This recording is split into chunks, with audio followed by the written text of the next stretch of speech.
everybody. We are live from Columbus, Ohio today on TLD Cast. This is the Ohio invasion of TLD Cast, and I think I lost Andrew. I think he's going to come back here in just a moment. I'm your guest host today. I am Kara North. OH, Craig, that's right. And Brent asked me to host today, and I graciously accepted, and I love doing this. Haven't seen you guys in a while, and I've missed my TLDC family, so it's nice to come back. And we're here every day. If today's your first day, every day, 11 a.m. Eastern Time, 8 a.m. Pacific Time, and then 4 p.m. GMT time. I know Brent says UK time. Sometimes I'll just go GMT. And we're open 24/7 via our Slack channel. And I think Craig will drop the link here in just a moment if you want to get plugged in to the Slack channel. And today we have the man, the myth, the legend, my friend, Mr. Andrew Hughes. How are you? Hey. Doing all right. How is everybody? I am hanging in there, my friend. How about yourself? I'm doing okay, except for I have a 13-week-old and a 3-year-old.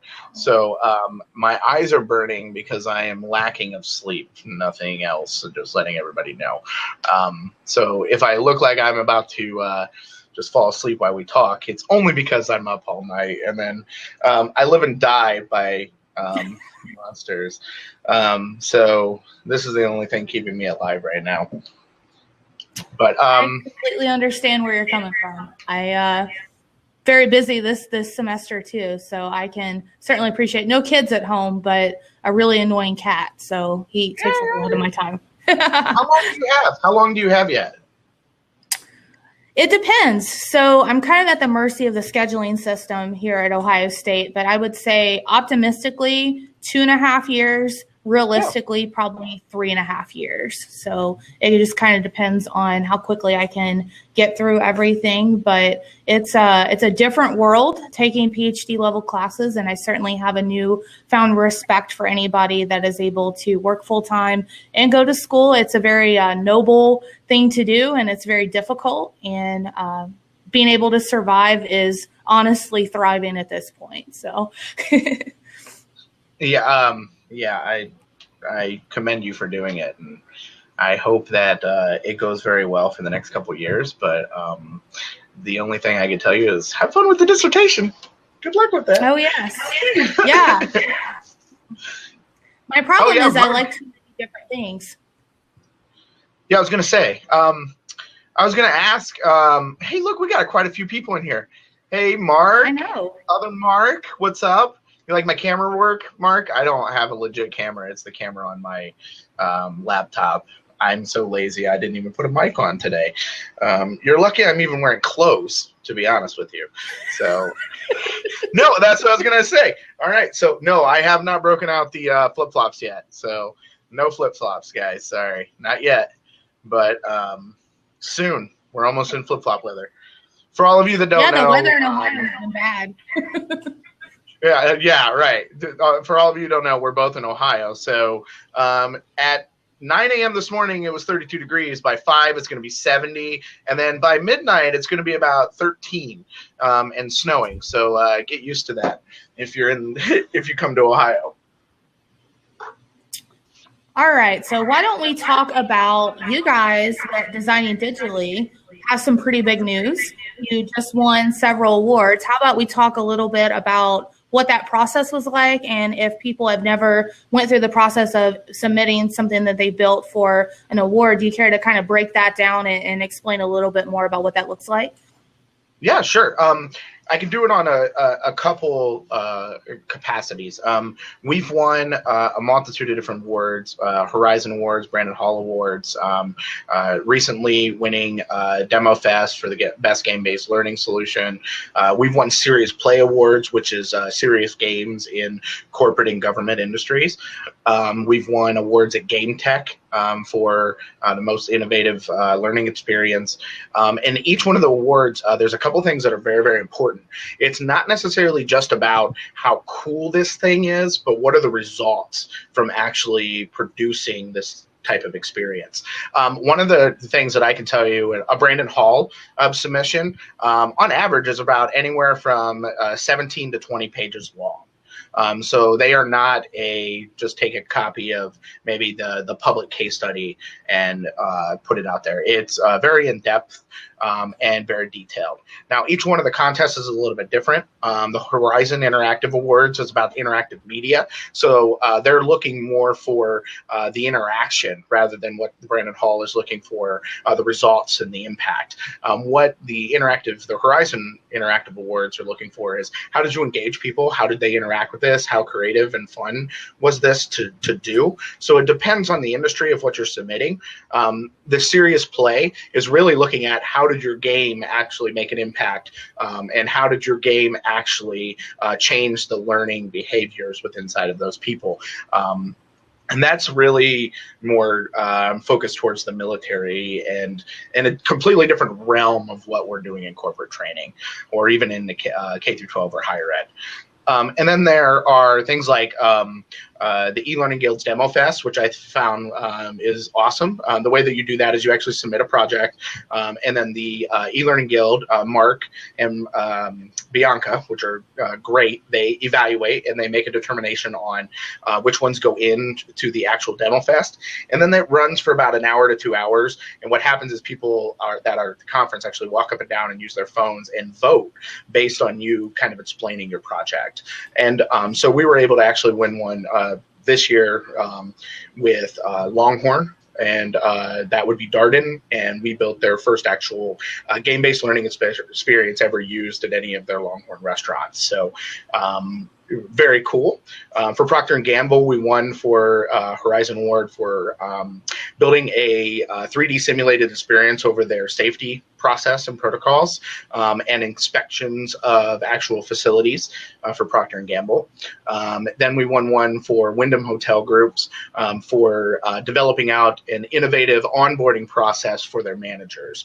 And that was a game-based experience where it was more of a mix of taking a mini game type of exploratory experience throughout Wyndham Hotel's managerial processes. So those are some of the ones that we've won this year, and they're really cool projects. Each of the projects that we do is completely tailored around the client's needs. So there's no out of the box or a product here, which has allowed us for a couple things to be able to do some really cool projects, but also not do a one-size-fit-all type of solution, and which has provided us the ability to have a lot more impact. So one of the biggest things that we do is we'll actually, in our scopes of work, say we're going to work with you to measure this also. So, once the projects are launched and released, it's not just have fun, good luck, and we're going to go look for the next project. We are trying to allow ourselves to be a part of the life cycle of that project, so that we can actually support it, and then also give the results and work with them to ensure that they have a return on their investment. So I know that was long-winded, but there you go. No, it was fantastic. And Kim actually just put a question in the chat, wanting to know a little bit more about what it's like at Demo Fest. And I'd just love to hear a little bit more about it, because I'm kind of seeing this big exhibition hall, and I've seen some of the pictures on social media. I personally haven't been to an e-learning guild event yet. Hopefully I'm going to DevLearn this year, fingers crossed, but I would like to get to one. So kind of break it down, like what is the vibe? Is there a lot of people going up and down like, hey, come over here, vote for me kind of thing? Like what does that look like? No, actually, you have a table. You're only allowed to bring a laptop. You can't bring additional presentation, no big screen TVs and speakers to make it really loud. But basically, you have to sit at the table, and it's a round table, and people walk by, and you just explain what you've built and what you've done, and show them really quick, and then they move on. So you kind of see like a group of people walking by. The greatest part is everybody gets a drink, so you have that fun going on at the same time. And then not only that, but it actually allows for people to kind of see what other people are doing without giving away like trade secrets, but it also gives a better understanding of how we could learn from each other. And that's what I really like about Demo Fest. The hard part is when you're presenting something, you don't get to see that. But the cool part about it is you do get to see a wide variety and a spectrum of what people are working on. But at the same time, the coolest thing for me as a business owner is I get to see the solutions to problems. And what we're always doing is that exact same thing, is trying to find solutions to problems. So things like DemoFest really allow that. And some of the other contests do also, when they allow you to do the presentation, like Serious Play has you come out and actually do that. So, it depends on the situation, but I do know for like DemoFest, it's really cool, and they're all different categories, so it makes it really nice. You can just jump around from here to there and be able to take a look at different aspects. Like there were categories for best alternative solution, best game-based solution, onboarding solution, and so let's say you work at, I don't know, I'm going to pick on Craig because he used to work at Geico. Let's say you work at Geico and you're looking for onboarding solutions. It would be really a good idea to get an understanding of the spectrum of what other people have done by walking into DemoFest or walking into taking a look at these contests and reviewing what people are doing and what people have done for onboarding approaches. Because you can Google it all day and you'll get a bunch of marketing pitch stuff, but really seeing the rubbers where the hits the road is what I like to see. Sorry, Craig. And when you submit something, to these demo festivals and these awards, are you able to get the buy-in from the client? So as you're pitching the client for their solution, do you say that kind of on the front end, saying, we participate in these kind of awards, we may submit something to it, or is it something after the fact? You're like, hey, we think that this will be a really good fit for this particular contest. What does that process look like? Yeah, okay, so we always go into the intent. Well, first off, 95% of our work is not allowed to be viewed by the public. So what you're seeing is 5% of what's coming out of our studio. And so there are a ton of projects that are really cool that we can't show. It's heartbreaking, but that's the reality of it. So what we end up doing is we end up looking at the development of the project, not necessarily as in, oh, we can win awards with this, but what are we going to do to make an impact for that organization? And then what ends up happening is through the life cycle of the project, we are trying to earn their trust by building this. So it doesn't necessarily come up at all. When it actually comes up is when we're at the position of it is completed, it is implemented, it is started to get really good feedback and is starting to really trend with inside of their organization, is when we start to talk about that. Now, in our process, once we get to our delivery phase of a project, we actually do have the marketing team build in things like we always make a highlight case study video, but that's if it's not public, it's sent to the customer. And then the customer gets to use that to internally market what we do. So that's a big difference. So that's part of a package, and that's part of the project. And case study is written over what we did and why we did it. And then what ends up happening is the results are updated through the life cycle of us supporting the project, along with the life cycle of any changes that have to happen through the project post-launch. So a lot of that happens during the dialogue, but you have to understand, until they see the output and they start to get feedback from it, you haven't fully gained the customer's trust. Even though they're paying you, even though they're working with you to get this, they don't have their end product yet. So until they have that and you've proven yourself, you really kind of could put your foot in your mouth by being like, hey, let's put this out or submit this to an award. What I can tell you is we've put some really cool projects in that have made huge impacts but have not won. So there are times where you may not win at all. And then there are some that we've put in that were what we would consider very good and above our efforts, but we may have submitted two at the same time, and we felt like this one is way better. And then all of a sudden this one just goes to the moon, and then this one lays flat, and it's incredible. And so I think it really depends on the customer, but we're really not looking at, hey, we're going to try to win an award with this right off the bat. We're looking at how are we going to make an impact with inside of your organization, because the business that you are working for has to make money and has to be thriving after they walk away from you. Otherwise, you can win awards till you're blue in the face. Yeah, absolutely. Brought to you by Monster. Brought to you by Monster. I'm going to Going to wrap up this segment with Kim's last question. And she asked, do clients ever approach you from the beginning with a desire to submit their project for an award? Has that ever happened to you before? Not necessarily, because the customers are more worried about making the impact. They're coming to us with a problem, and it's our responsibility to solve it. Otherwise, they would have solved the problem in-house. So we don't necessarily have a lot of them like, hey, we're coming to you because we want to win this award on this project. They're coming to us because, hey, we have this problem, and how can you help us solve it? So it would be nice if we had somebody come to us and just say, hey, we want to do this cool project because we want to win an award, and here you go. And by the way, you can have as much time as you want, and it's an unlimited budget.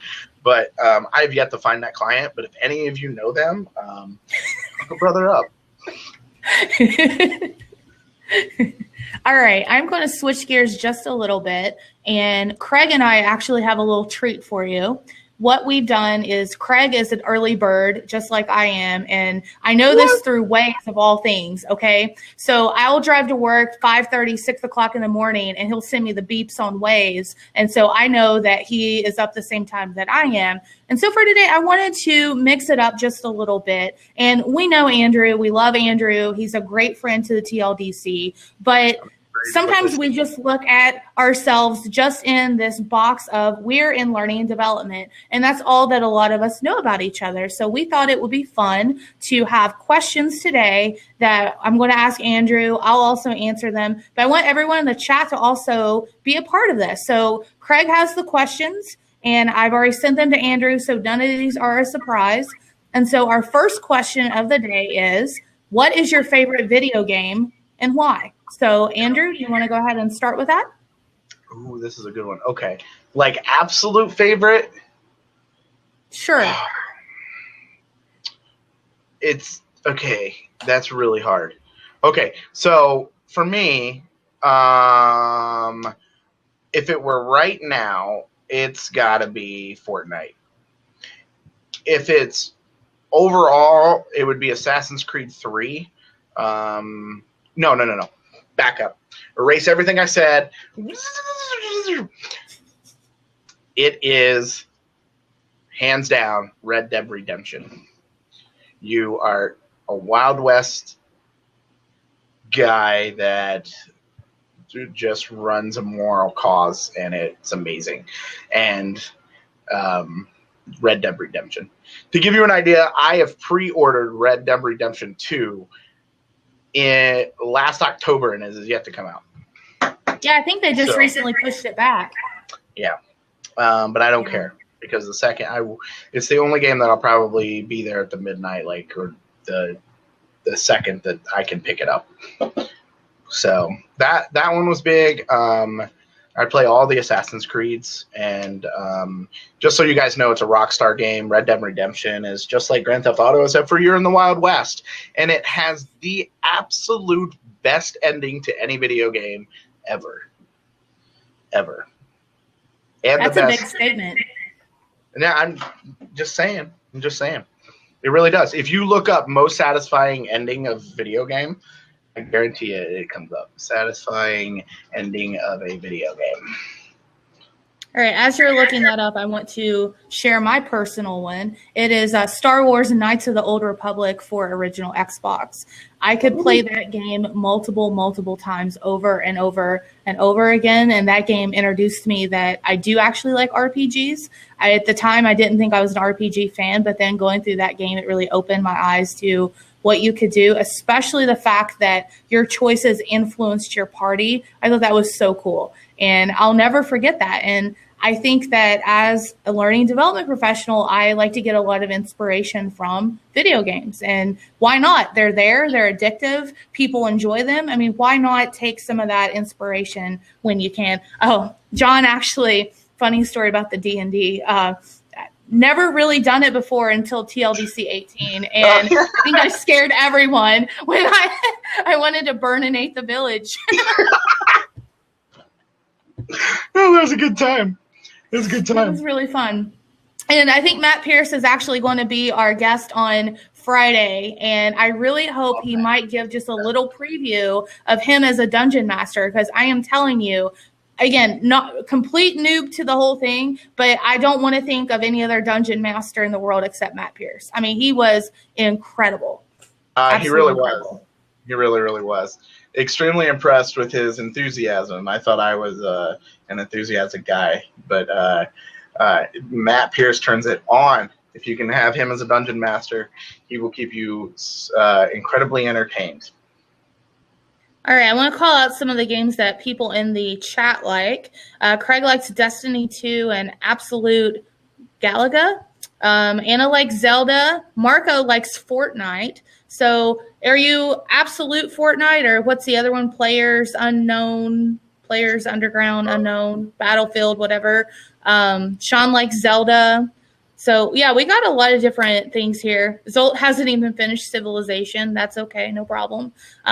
Jack likes Assassin's Creed, Settler of Catan. Yeah, so that's really cool. And, again, just something that we wanted to maybe talk about. Luis, Diablo. Diablo, yes. Diablo is a good game. Ooh, I forgot about Diablo. Man, there were a lot. Do you guys remember whoever came out with the hack for Diablo so that you could just like get everything, and then when you ran out of something, you just like click the little. It was like a side app. Okay, maybe I was the only one, but there was a side app that like hacked Diablo, so you could just have everything at all times and then just destroy everybody. It was awesome. And here, when I was that age, when Diablo came out, I thought I was cool at a game on my graphing calculator in school. And now you're telling me there's this little side thing for Diablo? You're killing me.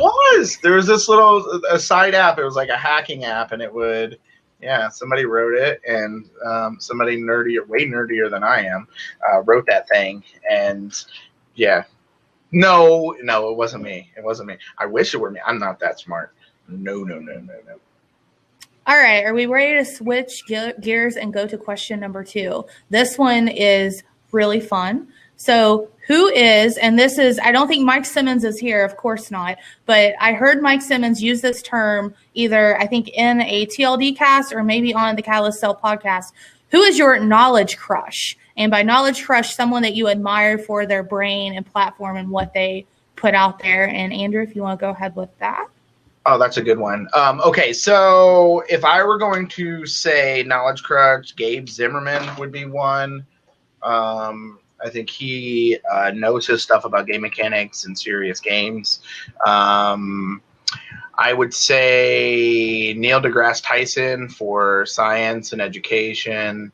I would say my father for life. I have a mentor named Scott Waltower that's like a second dad to me. He would be for career. And let's see. In our industry, I would say somebody like Clark Quinn that really does a lot of research behind the actual learning.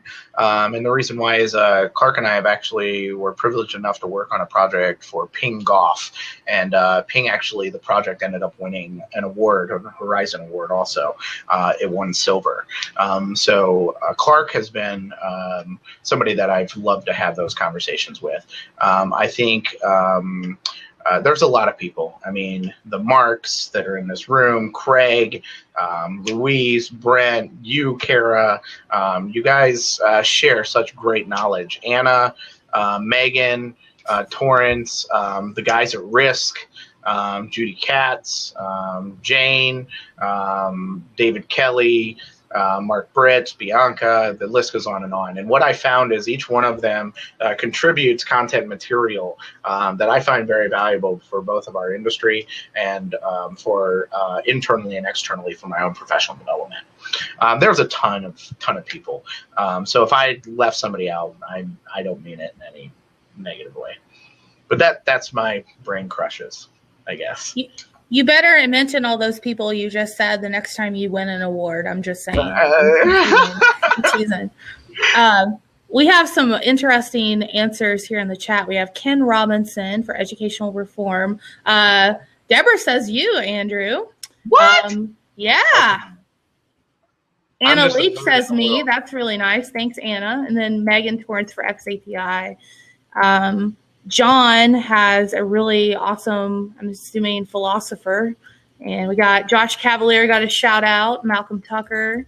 Patty Shank. You know who mine is, and I'm really, really sad because this person keynoted DevLearn a couple years ago, but I love Penn Jillette.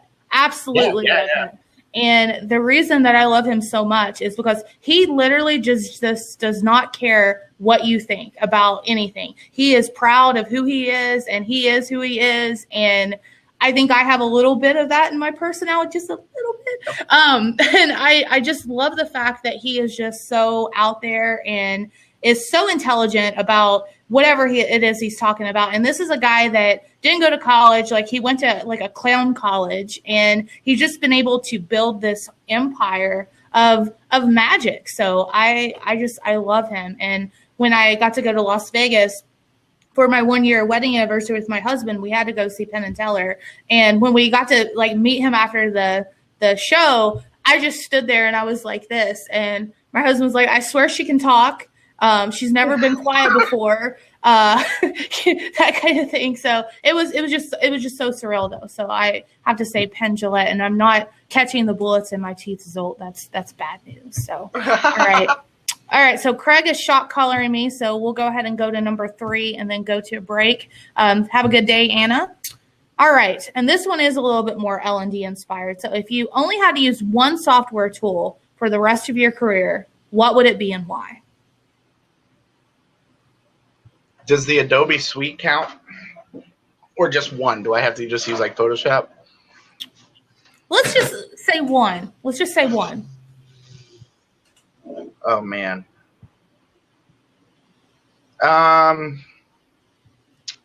It would probably be After Effects. After Effects? Yeah, or Unity 3D. It'd probably be. That's a good question. It'd probably be Unity. And the reason why is because, like my undergrad is graphic design and interactive media design. So like I was doing game development and like Visual Basic, and I really love interactivity and engagement, but I also really love art. So the problem is to be able to do Unity, you have to use Maya to do your 3D or 3D Studio Max, and you got to use Photoshop to do your textures on top of your 3D models, and then import it into Unity. And you got to use Maya for your animations. So you'd have to use all of those to be able to even use Unity. So I'm going to back up and go all the way back to the fundamental Photoshop. Nice. That's because without Photoshop, you can't make your textures without that, or you can't do your models. You just have solid textures. So yeah, I'd probably go to Photoshop. Okay, I think that's a good answer. Going in the chat, Kim says Word. No shame in that. I mean, it's a classic for a reason. You know what? 90% of all proposals are written in Word, and they are approved that way. So that's true. Word is a great one. Let's see. We have Unreal Engine, Premiere, Rise, Unity, Apple Keynote. Zolt asked if you would ever stick to your first choice. Well, I would love to, man. But the problem is that, like you just heard, it like integrates in. It's kind of like trying to do like storyline with no art assets. Like hard, so you got to like fundamentally have your art assets. I guess for me it'd have to be PowerPoint, and I hate to say that. So it has a really bad reputation, but I build a lot of just random little things in PowerPoint and bring it over into Storyline or whatever. So I know it gets a bad reputation, and a lot of people are like, ooh, PowerPoint, but I guess that would probably be the one that I would go with. It's like the chicken or the egg situation. Yeah. You got to use something to make something. Yeah, absolutely.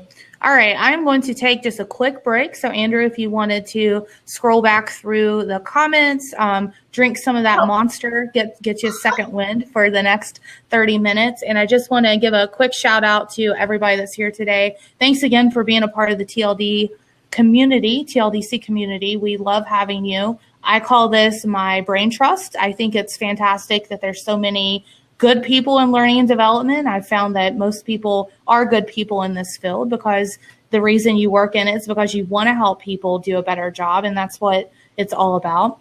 Real quick, I want to just look at our schedule for the rest of the week. So tomorrow we have Megan Torrance, and if you don't know Megan Torrance, she was part of our X API playlist. She'll be back on tomorrow talking a little bit about just basically what Torrance Learning does. They do currently host that X API cohort, but if you were part of the X API playlist here on TLDC, you learned a little bit from Craig Wiggins that maybe it's not necessarily founded by Torrance Learning, but it's just something that they host. So that's really great. And again, on Friday, for Video Friday the 13th, maybe we should call that out a little bit more. We have Matt Pierce back from TechSmith, and he's our favorite guy from TechSmith. Actually, he's the only person I know at TechSmith, but Matt Pierce is a really good guy. If you haven't met him, he knows a lot about instructional design in general. He's really great with video. And again, like we said a little bit earlier, he is the premier dungeon master in Dungeons and Dragons. And if you haven't followed his Twitter handle, it's L&D D&D, so Learning and Development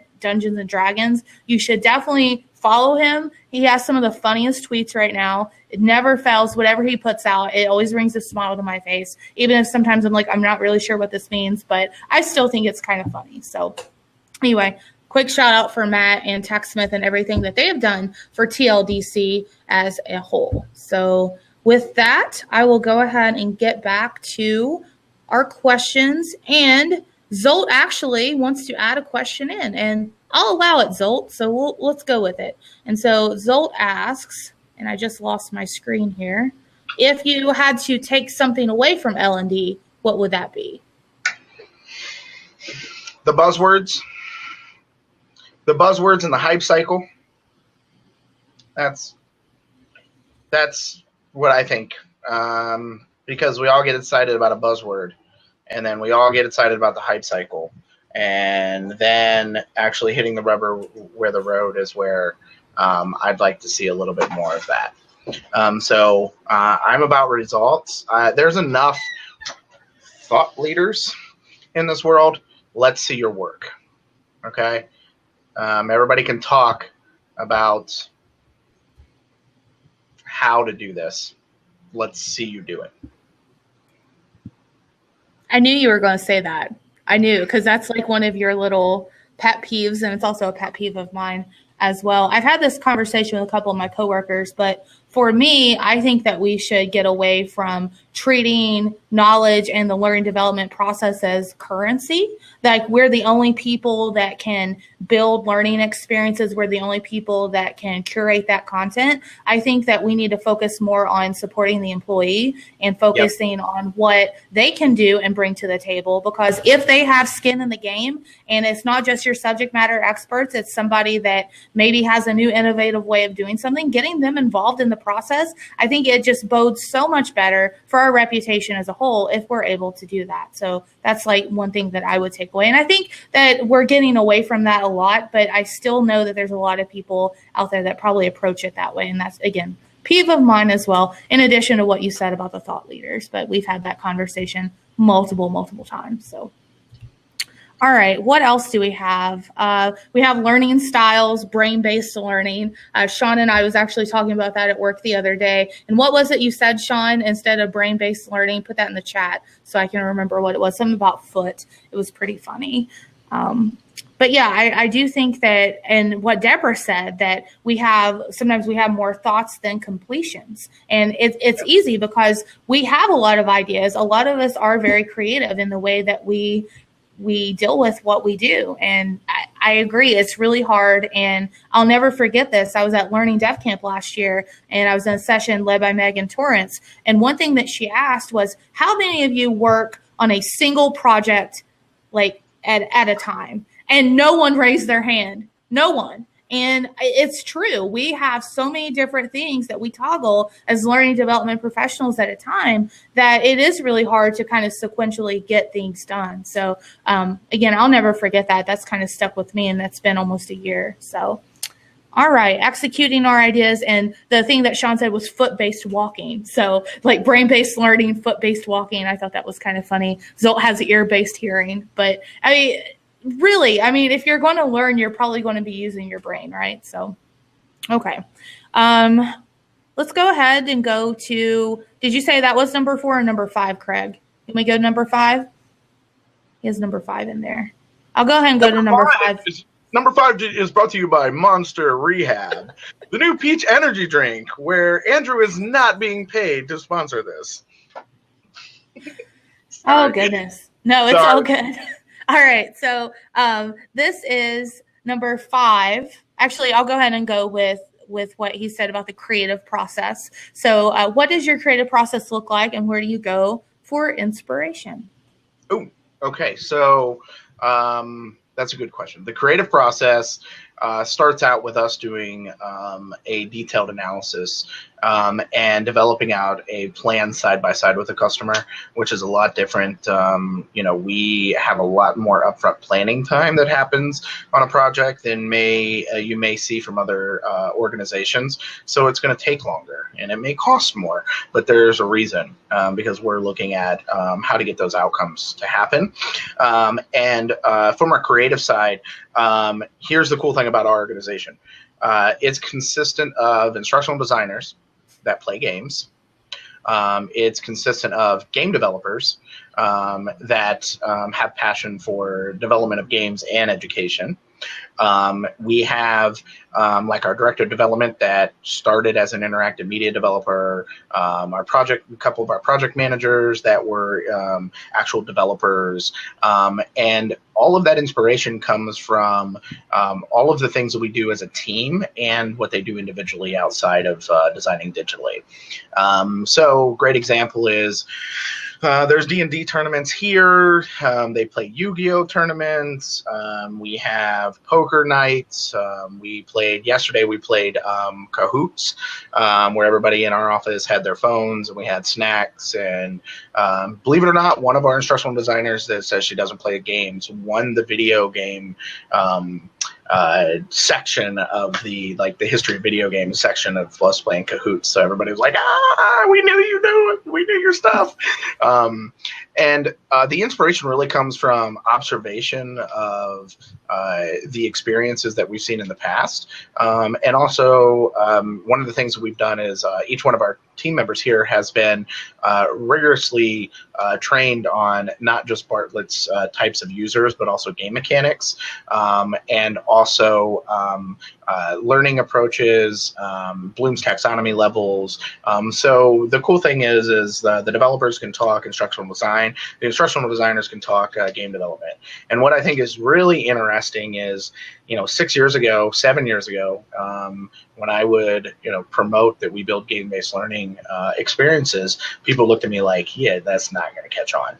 And now when I go to any of these conferences, every exhibitor's got it written on their booth. So I think that makes it a little bit different in where we get kind of our inspiration.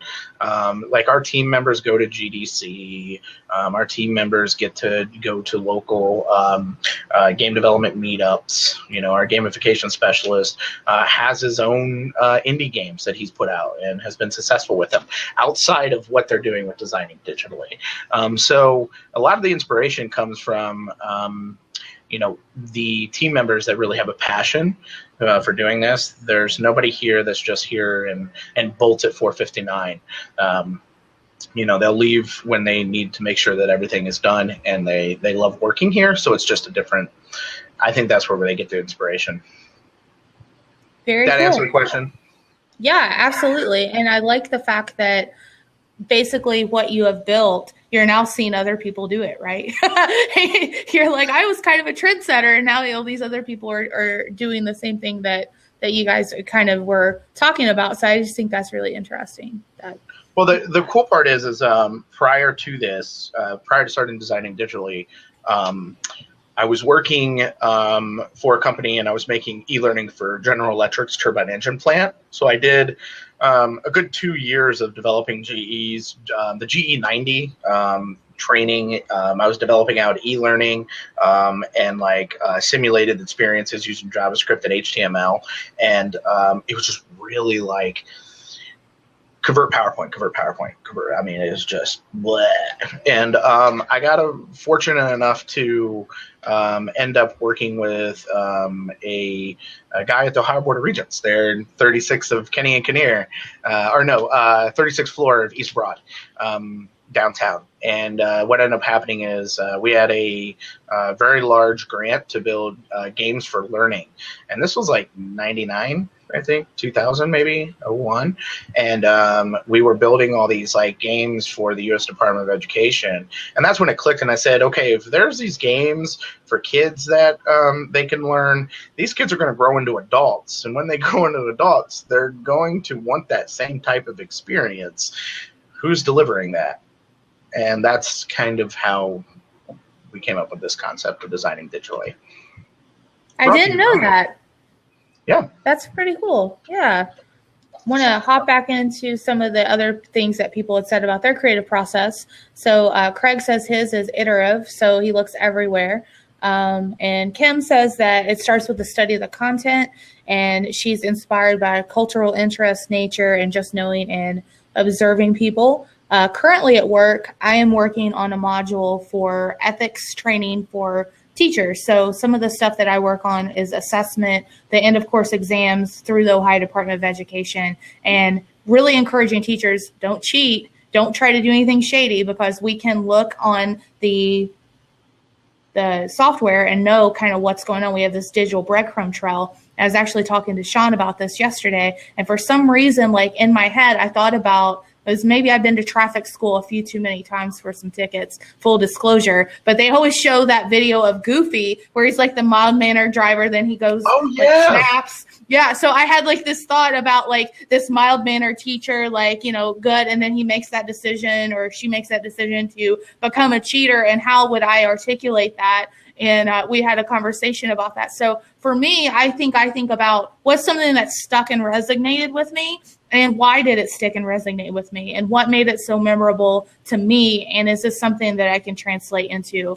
another project? But yeah, I don't know how I'm going to build that. I don't know if I can build something like that, but maybe even just like the flashes of red as he's like morphing into like this kind of wolf guy. That's pretty cool. So, all right. Yeah, I forgot about that video.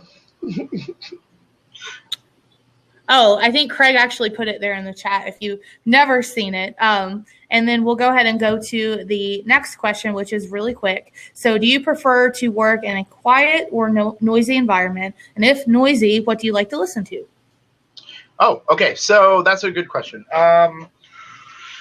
Let's see.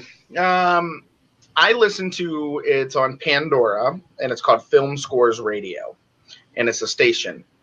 And basically every one of the movies that has had a very good soundtrack, it's on that playlist. And basically there's no audio to it, or there's no like vocals to it, and it's just these like epic songs, like from Rudy, from Pirates of the Caribbean, from Titanic, from Back to the Future, all of the beautiful songs from them, and it really is kind of inspirational. If I want to listen to something else, I'll listen to Beats for Studying, or I'll listen to this really crazy channel called God is an Astronaut. And basically, it's kind of like, it's called God is an Astronaut. We had a web developer that used to work here named Matt. He's a nice guy, and he put me in touch with. He's like, you got to listen to this station called God is an Astronaut, and they're an artist, and they kind of have these cool, like, I don't know, beats that are not annoying. So I'll listen to that. But I really enjoy music, but I can't have music where I can hear the audio because I'm multitasking too many things at once, and audio makes it hard to focus. So those are my big ones, I think. And then like I have an Amazon Alexa in my office, so every once in a while I'll just yell, play this. But most of the time it's like soundtracks from movies. Gotcha. I'm actually like Deborah. Deborah says she needs quiet. I need quiet too. I hate noise, period. Absolutely hate it. Can't focus, can't do anything. I don't like white noise. I like it nice and quiet. And I don't know why I'm that way, because I'm kind of a loud person. So you think I'd like a little bit of noise, but I like it super quiet if I have to focus. Jack said that she doesn't get Pandora in Canada, which is sad. But she listens to Cinematic and Spotify. So very cool. And Zold, I completely agree. Sometimes it does depend on the task. Like if it's just mindless, like putting data into a spreadsheet or something, I'll listen to music. But if I'm actually trying to build something or need my full attention on it, I have to have it super, super quiet. So, all right. Are we ready for the next question, Craig? All right. He's on it. Craig is on it. So if you had to explain in 30 words or less what you do for a living, what would you say? And this was inspired by Gabrielle, and I don't think she's in here today, but she put that in the TLDC Slack channel that if you had to have an elevator pitch, what would you say about what you do? So hopefully we can together brainstorm something that's a little bit easier to say than I'm a learning and development professional. That means that I do this, this, and this. All right. Craig is counting, no pressure. Whenever you're ready, Andrew. Can I preface this? Sure. I'm the president of Designing Digitally, so I run this entire corporation. So it's going to be a little bit different for me. So here we go. I work on the executive side to run this organization for leadership, organization, sales, marketing, and training. My responsibility is to ensure that the team has all the resources and the tools, the projects, and the message to ensure that Designing Digitally is being seen in the right way, while at the same time training my staff and developing learning plans for my staff, and continuing to grow myself at the same time. Too many? Sorry. I think Craig said it was 120. So sorry about that. How about let's just break it down? Because I know that you obviously have a tremendous role at Design Digitally and you've done a lot of great stuff. Baseline learning development professional, 30 words or less. How would you say what they do? Well, if I were looking at that route, I would say supporting the organization in a way that allows them to do their job, but also be trained on what they need to do their job effectively, while supporting them when they need it, rather than just giving them information that they must need or that they must have. Sorry, that's a better way to see it. I think in L&D, you need to be able to support the people that you're working for. I think a lot of times we really don't understand how important L&D is to an organization, and obviously the people in here do because we all drink the Kool-Aid, but sales and marketing doesn't, and they don't even understand why we have what we have and why we're doing what we're doing. But the fact of the matter is, without you being able to train these people, and here's a great example of that. I have put together a detailed curriculum for our sales process and for training our salespeople, and we've put together an amazing sales experience for onboarding and then the first 6 months of your actual working with us. And I mean, it's detailed all the way down to what you're doing on day 45, day 72, day 90, day 127, all of it. And it's been ran a multitude of times. What I can tell you is by building that curriculum effectively, I've now cut down the time by half. And so that there is something that I can tell you by supporting those people and building it to where it's only built to support them rather than just information they must have. You can cut down your training time also and still get the same output and effect. So I would say that may be the answer. It's fine. I think those are valuable conversations to have because my husband, when he tells people what I do, it's like, oh, my wife, she makes those terrible computer trainings everyone hates. Don't you dare say that about me. Kind of calling him out a little bit. But I'm from Northwest Ohio. I don't even get that. I get, you work on computers? Fun fact. My uncle, love him to death. I come from Northwest Ohio where Craig does. There's nobody there. There's like 120 people. And my uncle is a big farmer. And so we have not just the land, but they do all the animals, all the livestock. And that's where I get my beef, my pork, and my chicken from. So I don't go to the store. And one time they were coming down here to in between Cincinnati and Dayton, where I live and where our office is, to bring me my quarter of my beef. Sorry for all you vegans, but I know where my beef is coming from, though, so it's not being tortured. But here's what I can tell you is my uncle came into our office, and there's people running around all on computers, and my uncle goes, "You got this many people working on computers here?" And he walks upstairs into the studio, and it's just like a madhouse. You know, phones ringing, people are running everywhere, people are behind other people's desks. And he goes, "You guys sit here all day on these computers?" And I had to apologize to my team. I'm like, "I'm sorry," but my uncle did not grasp that. So I understand the definition can be slightly different. Now, from the university side, I also teach at the University of Cincinnati. I am a professor in the business law tech department, so I teach like digital technologies in business, personal sales, business 101, principles of advertising, principles of marketing. I teach business finance. I'm basically a business professor. So I got professorship 2 years ago. I was an adjunct for 8 years prior to that. So that's what I do in my whatever spare time I have. I think you have much spare time. You're kind of like me. We're kind of cut from the same cloth. We don't have a lot of spare time. But real quick, I want to just jump back real quickly because Molly had a great question, and I put it in the Q&A to remind myself.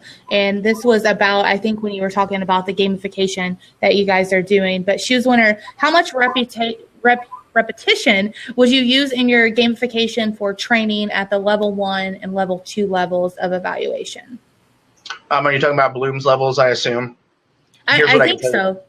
But our level 1 is just remembering, and our level 2 is being able to conceptualize that information. We wouldn't even gamify that material. There's no reason to. If they just need to remember it, give them a stat sheet and let them memorize it. If you want to get into actually applying the information, yeah, job aid, checklist, whatever you want to call it. No reason to even do the level 1 and level 2s as gamified experiences. You're probably wasting your money. My advice, keep that stuff for job aids. Take the gamified experiences and build those into meaningful scenario-based experiences with gamification that will actually provide you retention and fun for them to do. We don't have to make it fun to memorize things. We can do that with our level 1 job aids. All right, excellent. And I'll go ahead with the last question. Well, I'm in the middle of a coughing fit, so I'm sorry.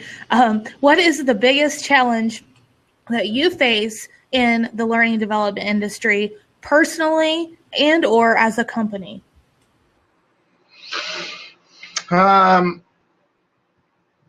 off, I do have to preface, I know you sent me those questions, but I glanced at them, so I'm sorry for the personally, for me, I would say buy-in from executives. We still have a culture thinking that games are for fun and only fun. We also have a culture thinking that learning is mandatory.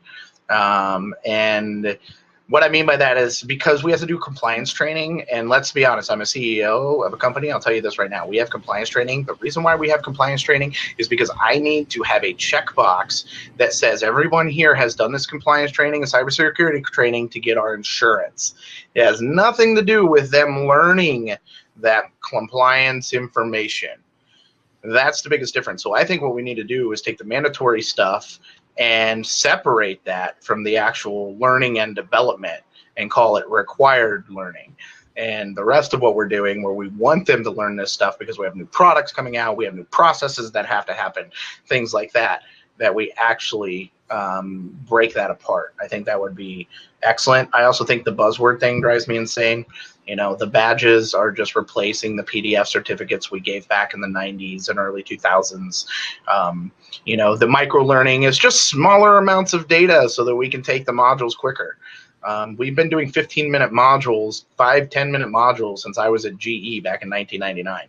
This is not new stuff that we're doing. What we're doing is we're repurposing the stuff that we've done before. And so I would like to see some more innovative breakouts. I think technology is allowing us to do that more with mobile learning. Things like being able to interact during a learning experience with something like Kahoots or Class Dojo. Those are changing the way we're actually communicating, but the format is exactly the same. We're still sitting in a classroom. We're still looking at a board.